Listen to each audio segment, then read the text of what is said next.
Welcome to Get Paid for Your Pad, the definitive show on Airbnb hosting, featuring the best advice on how to maximize profits from your Airbnb listing, as well as real-life experiences from Airbnb hosts all over the world. Welcome. We are your hosts, Josefa Kapadia and Jasper Rivers. Get paid for your pad. Get paid for your pad. Get paid for your pad. Get paid for your pad. Get paid for your pad. Get paid for your pad. Hey, what's up, everybody? Welcome back to another episode of Get Paid for Your Pad. I'm Josefa. And this is Jasper. And we are coming to you, not live, but close to live, somewhat close to live, I guess, right after the Airbnb Open. Okay? For those of you out there who are listening and are like, what is the Airbnb Open? Well, it was incredible, and we're going to tell you all about our experience, what it was, and all the cool things that we learned about. Okay, so first of all, me and Jasper got there on Thursday night to this kind of thing that we didn't really know what to expect, but what it was is Airbnb invited 1,500 hosts from all around the world, all around the globe. We met people from New Zealand, Australia, all places in Europe, South America, etc.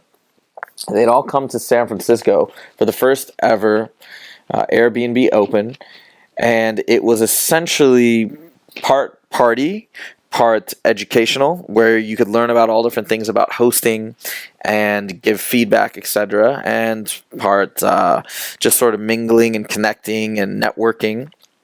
And then we also got a big chance to interact with the founders of the company and different executives, which was awesome.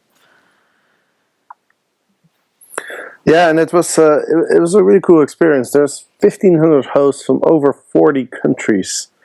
And together, all these hosts have hosted over 500,000 trips. So that's a lot of experience.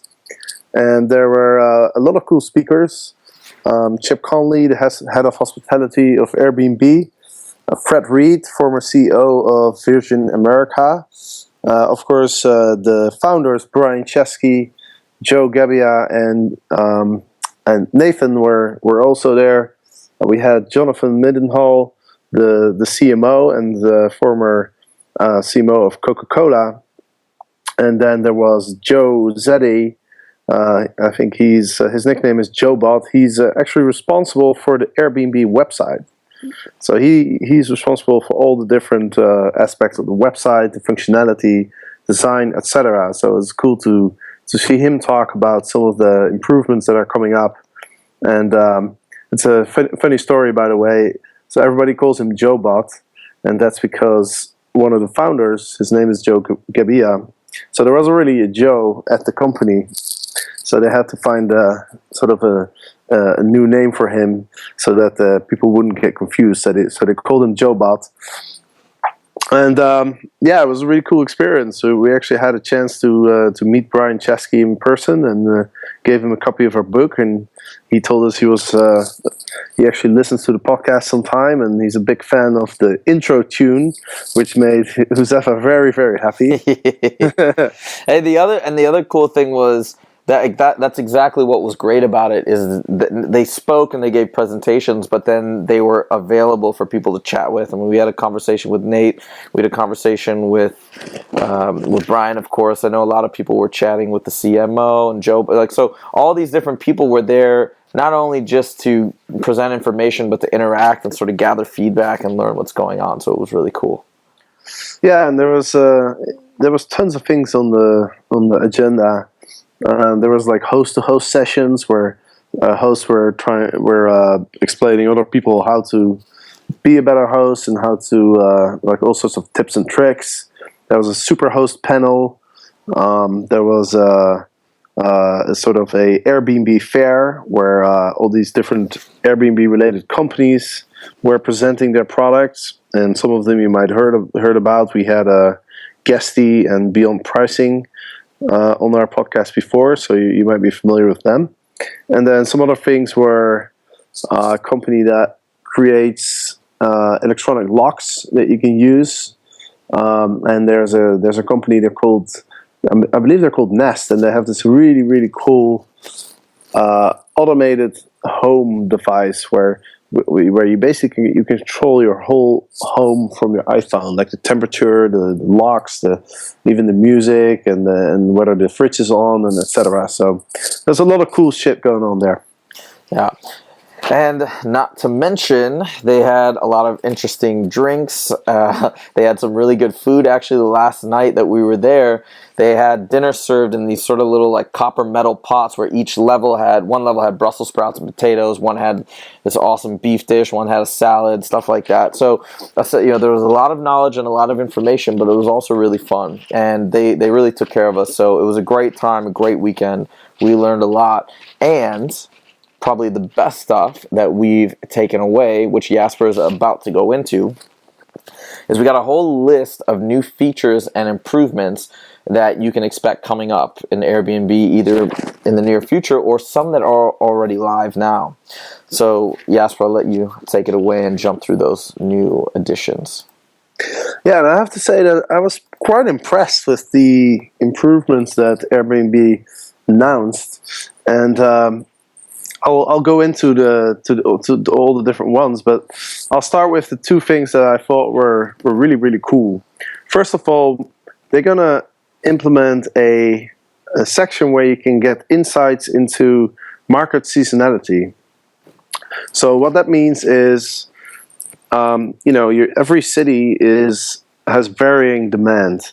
For example, Amsterdam, where I'm from, it's very popular in the summer, but not so much in the winter because it's cold. So Airbnb is going to provide every host with data, demand data, like visitor stats, so you can see what months are most popular in your area, and then you can adjust your prices accordingly. And I think this is really really useful because it's adjusting your prices according to demand is something that can really improve your listings earnings. So I think it's really cool that they added this feature. Now, the other feature that I think is really cool has to do with the calendar settings. And I know that a lot of people have kind of been complaining about how the calendar isn't very flexible and there's not a lot of features that you can set. And so they did a great job. And here's a number of things that they changed. So first of all, you can now set an amount of nights in between bookings where you want to keep your listing unavailable. Now, this is specifically useful for people who want to have a little bit of time in between the guest stays to either clean their house or maybe do some maintenance or just get organized. So you can set it to 1 day or 2 day, and then the calendar will automatically block those days around all the bookings. Another feature is you can now set a minimum amount of nights per season. So it was already possible to set a minimum amount of nights for the whole year, but you can now adjust this per season, which also adds like a nice little feature, a nice little piece of flexibility to the calendar. Lastly, you can now also specify that you only want to do check-ins on certain days. So let's say that you are only around on Mondays, Tuesdays, and Wednesdays, and you don't want to do any check-ins on the other days, then you can specify that. Oh, and there's one that I forgot actually, and I think that one's pretty useful too, the ability to set maximum distance. And what that means is, I don't know if you guys have noticed, but I sometimes get bookings for like a year in advance, which is a little bit too far ahead for me because I don't even know what I'm going to be. I don't know what I'm going to be doing. I mean, for all I know, I don't even know if I will still own the house a year from now. A lot can change in life in a year. So now you have the ability to set sort of the maximum time into the future that you will allow booking. So you can set it to like 3 months or 6 months or whatever you want.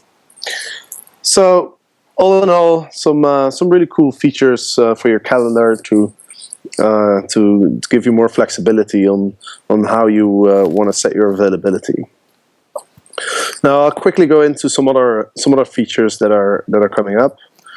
there is going to be a price tool that will suggest prices according to the data that Airbnb has, and it will suggest prices for you to get more bookings.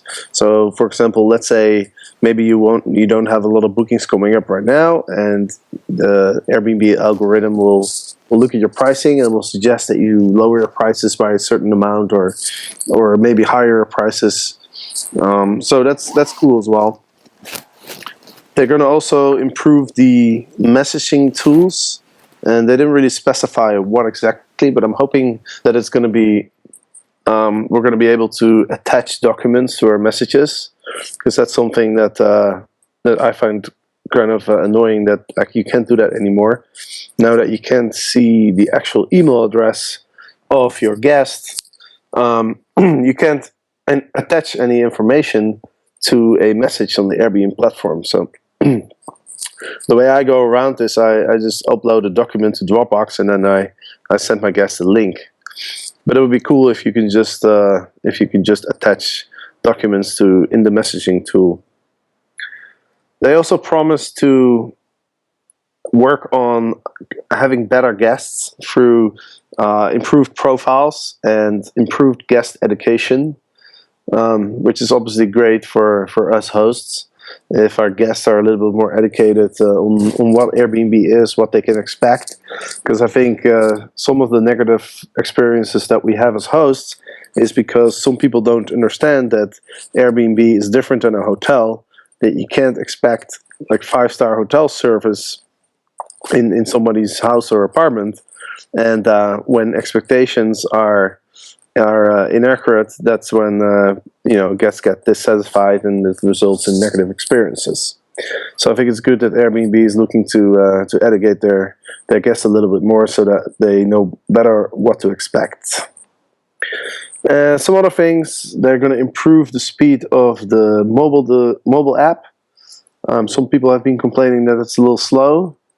They're going to provide more data, more insights into your earnings from your listing, and inside of booking requests, the amount of views, etc., that will all be more visible. And another cool thing is they will now insure all hosts against liability. So everyone will have a Airbnb liability insurance. Now, there already was a Airbnb host guarantee that covers Airbnb hosts against damages, the damages that are not covered by your own insurance. But now there's also an Airbnb liability insurance. So if somebody stays in your house and that person gets injured, has to go to the hospital or something like that, incurs a lot of medical expenses, then and they will sue you, then you can rely on this liability insurance. Last thing I want to mention, and this is maybe even the most important one, a lot of people have complained about how customer service at Airbnb isn't very good. It's hard to get a hold of customer service. When you call them, often you have to wait for a long time, or when you send a message, it takes a while for them to get back.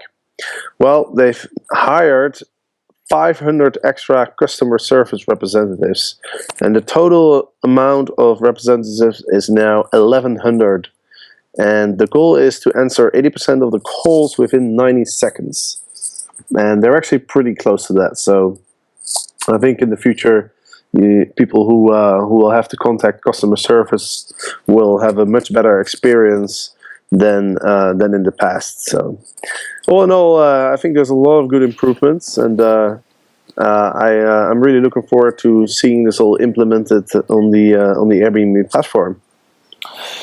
I as well. Thanks, Jasper. That was awesome. And in addition to learning about new features, we got to listen to these great Superhost panels and speeches from the CMO, the CEO, etc. So a lot of people gave great speeches, and from these different presentations, we extracted what we felt were some of the most impactful and cool quotes of the entire conference. So we are going to present these quotes to you guys, hopefully to give you a little bit of inspiration. Okay. So the first one that I'm going to read off is, "You are never too old to chase your dreams." And that was from Diana Niad. And hopefully I'm pronouncing her last name correctly. And I thought this was really cool because this was very much in the spirit of the conference. I mean, you should have seen the age range of hosts that were there, from super young to later stages in their lives, and people having a blast with it and just really improving their lives in all different facets. So I thought that was great. Yeah, and the actual average age of the conference attendance was actually 44. So I was kind of surprised by that. I thought it would be younger. And I think the oldest person was 84 years old. So definitely a really cool quote. Now the next one is from the CMO, Chief Marketing Officer of Airbnb, Jonathan Mildenhall. And his quote is, "Look, Mom, Airbnb is more than just a bed and breakfast in San Francisco." And this is funny because when Jonathan left Coca-Cola, he used to be the CMO of Coca-Cola. When he left the company, his mom asked him, "Where are you going to go? Like, what are you going to do?" And he said, "Well, I'm going to work for Airbnb." And his mom said, "Well, what is that?" And he said, "Well, it's like a bed and breakfast. They're in San Francisco."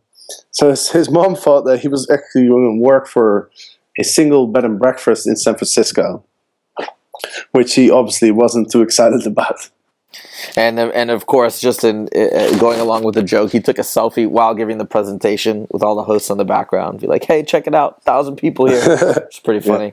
Yeah. All right, so this next quote's not from anybody in the Airbnb family, but it was given during a speech, and the quote is from Robert Kennedy, and it said, "Only those who dare to fail greatly can ever achieve greatly." And again, this is all in the entrepreneurial spirit of the conference, because you have, of course, this company that rose up from the ground from almost nothing, but also you have everybody who's a host is an entrepreneur of sorts.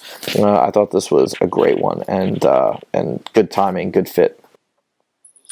Next one from the CEO, Brian Chesky. "Hosts make people feel like they belong." And this is sort of the whole theme of Airbnb, I think. The new logo is, of course, called the Bello, and that stands for Belong Anywhere. So I think this is a cool quote.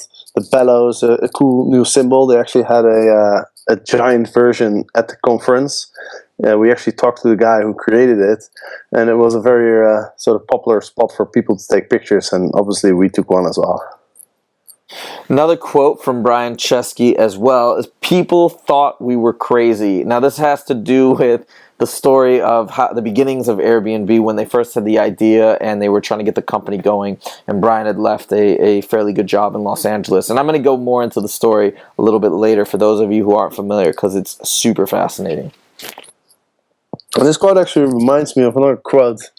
I'm not sure about who it was, but maybe it was Steve Jobs. But it was only people who are crazy enough to think they can change the world actually will. So that's kind of in the same spirit. I think if you want to start like a company like Airbnb, you have to be a little bit crazy, I think, right?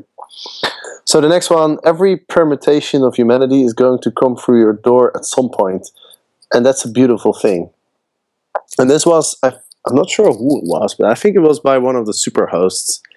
And it's definitely true, because you're going to get all sorts of different people from all different countries through your doors. And I've personally hosted over 150 groups, and I can definitely relate to this quote, because you'll get like the whole representation of worldwide society is going to stay with you. So it's really cool to meet all these different type of people.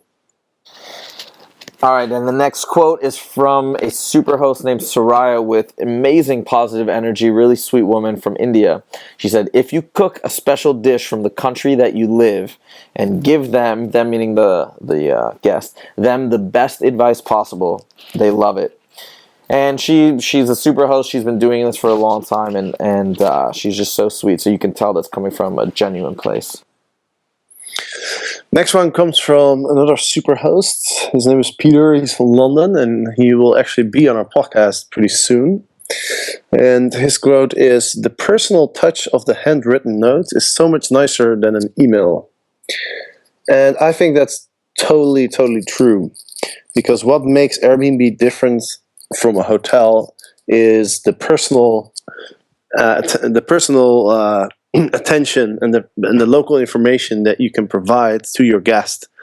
And this actually inspired me to come up with a new idea, because as you may or not know, I am rarely in Amsterdam, where my apartment is. So I rarely get the chance to meet my guests in person. So because this personal attention is so important, I send all sorts of emails, and I do all sorts of other things to get in touch with them. But to make it more personal, I have decided to now record a personal video for every single one of my guests, just to add that personal touch to it. So thanks, Peter, for giving me that inspiration. And all right, for the last quote, this is again from Soraya. He said, "If something bad happens, it's the way we deal with it that makes the difference." And this was in reference to a guest that had arrived at her house at 4 a.m. and she had mistakenly believed they were coming at 9 a.m. Unfortunately, her previous guest had still not left. So this caused a bit of an issue. There was no bed or no room for her new guests to put their belongings. So what she did is she woke up at 4, let them in, made some chai, got a place for them set up on the couch, and just had a conversation with them and calmed everything down. She still got a great review. Got a great review from the guests. So that wraps up the quote section. But we got some really, really cool stuff from all these super hosts and the executives. So we thought it was great. Now, I want to jump back to Brian, Joe, and Nathan's story of the beginning of the company, because again, we sort of alluded to that early on with that quote where it says, "Everybody thought we were crazy." For those of you who haven't watched every single interview out there on these guys like we have, it's an amazing story, and I'm just going to try and give you a very high-level glimpse of what exactly went down. And it was particularly funny because, Jasper, you remember when they had Joe's mom stand up in the, Brian's mom stand up in the audience? Mm-hmm. And she confirmed the fact that she's like, "Yeah, I thought it was nuts." And Brian just kind of laughed. So here's a quick summary of how it went down. Brian and Joe, they went to school together.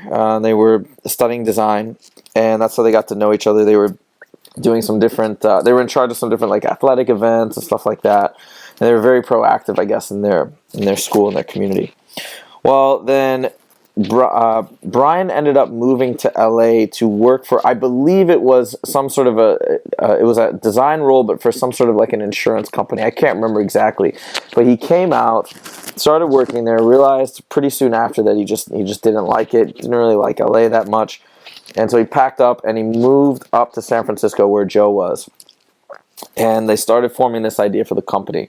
Now, as they were building it, okay, so they started setting it up and they started getting a few hosts here and there.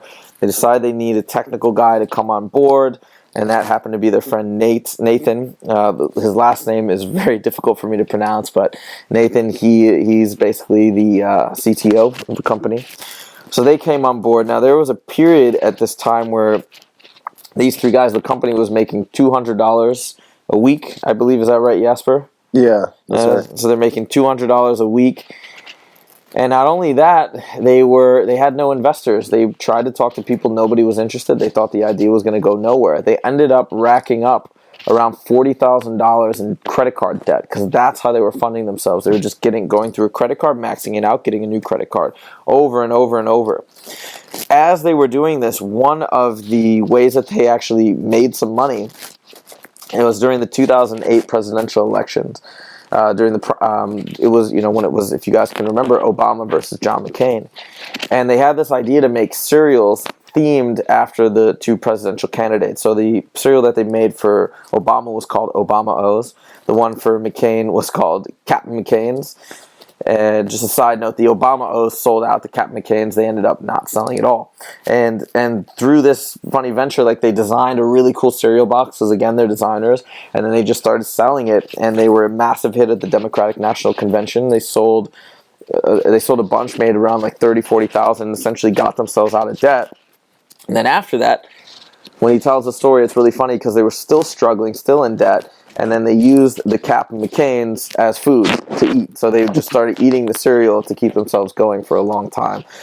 They eventually started getting in the door, getting some meetings with some VCs and things like that. They had a number of meetings that went absolutely nowhere. One of the meetings that he discusses in one of his interviews, he won't say who it was because he wants to protect that person's identity, I suppose. But he says that they had one meeting where they sat down at a coffee shop or something. The guy came in, he ordered a drink or something, sat it down at the table. He starts listening to the pitch. And in the middle of the pitch, the gentleman just gets up and I don't even think he excuses himself. He just gets up and goes to the parking lot. But he left his drink or his beverage or whatever it was on the table. Now, Brian thought that he was simply just getting up, maybe going to the bathroom, and the guy apparently left and never came back. So that sort of sums up exactly how the meetings were going for these times. They just weren't going well. Nothing was hitting, but they kept going, just kept believing that something eventually was going to happen. And eventually it did. They finally were accepted into Y Combinator, which is actually, it's a very difficult accelerator to get into, incubator. It was a great thing once they got into that program. And once they got in there, they said during a speech during Airbnb Open, they said that, okay, at that point we decided to put aside all of our other projects and whatever else we were doing and focus 110% on Airbnb. And of course, the rest is history. They're now valued at $13 billion, I believe was the most recent figure. So, of course, it's been a massive, massive success. But it's a fantastic story. And to be honest, I think it's great because, like I said, there's some sort of an entrepreneurial spirit behind every Airbnb host. Otherwise, I don't think they'd be doing what they were doing. And it's a story of inspiration, and I hope you enjoyed it. Yeah, for me, the biggest takeaway, or the two biggest takeaways, were what Josefa just said. When they started focusing on it, that's when things really improved, because they were doing other things on the side, probably also to just pay the bills. But when they started focusing 110%, that's when things really started taking off. And the other thing that I thought is just amazing about this story is, I think they were 18 months in when they were still hardly making any money. So can you imagine that? You're working on a product for 18 months, you have investors walking out of the room, you have no one who believes in your idea, but you still keep pushing and you still don't give up. And that's quite extraordinary. And the reason why they didn't give up was because their initial experience with Airbnb was so good. When they first started, they rented out literally airbeds in their apartments in San Francisco because there was a conference in town and all the hotels were booked. And they had such an amazing experience just hosting random people in their house.